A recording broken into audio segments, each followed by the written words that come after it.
Nangangamba ang ilang pasahero ng tricycle sa Bacoor, Cavite sa kanilang kaligtasan kasunod ng pagpaslang umano ng isang tricycle driver sa UST graduate na si Cyrus Magalang. Apektado na rin ang Tricycle Operators and Drivers Association na kinabibilangan ng suspect sa krimen.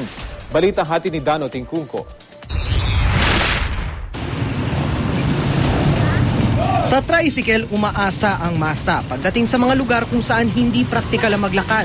Wala rin namang mga jeep at iba pang paraan ng transportasyon. Pero sa kasawayang palad, tricycle din pala ang maghahatid sa UST graduate na si Cyrus Magalang sa kanyang kamatayan. Imbis na sa kanilang tahanan, dinala siya sa isang kubo kung saan siya tinangka umanong halayin at nang manlaban ay sinaksak ng 49 na beses.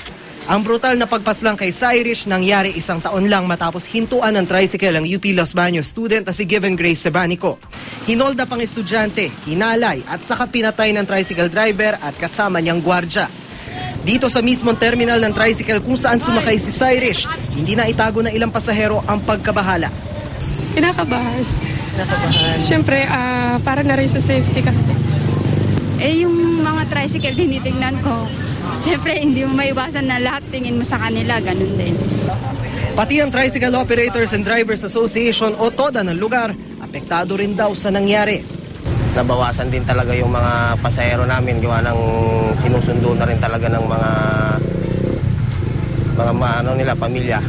Kwento ng mga kasamahan tricycle driver, mabait naman daw ang suspect na si Roel Gasita na tinanggap na miyembro ng TODA dahil nakapagpasa ng required na clearance mula sa barangay, police at NBI. Gayon din ang rekomendasyon mula sa isang residente ng subdivision. Tahimik na tao yun. Ngayon lang yung nakilala na ganun pala ugali. Barangay clearance, police clearance, yun sa mga bagong papasok at saka yung endorsement ng operator na magsisimula siyang bumiyahe. Problema nila ngayon kung paano maibabalik ang tiwala ng mga pasahero. Nasisira yung TODA namin eh. Tsaka natatakot na yung pasahero sa amin. Ganon, ayaw na sumakay. Minsan naman, sinabihan niya ako, "Kuya, mabait ka ba? Baka katulad ganun dalawa ha." Kaya naman pinag-aaralan na ng TODA na isailalim lahat ng miyembro nito sa drug test at gawin itong requirement sa mga mag-a-apply na miyembro.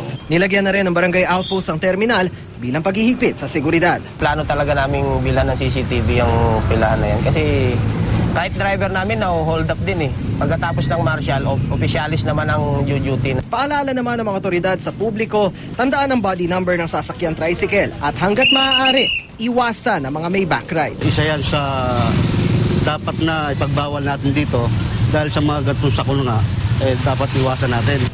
Dano Tingkungko, GMA News.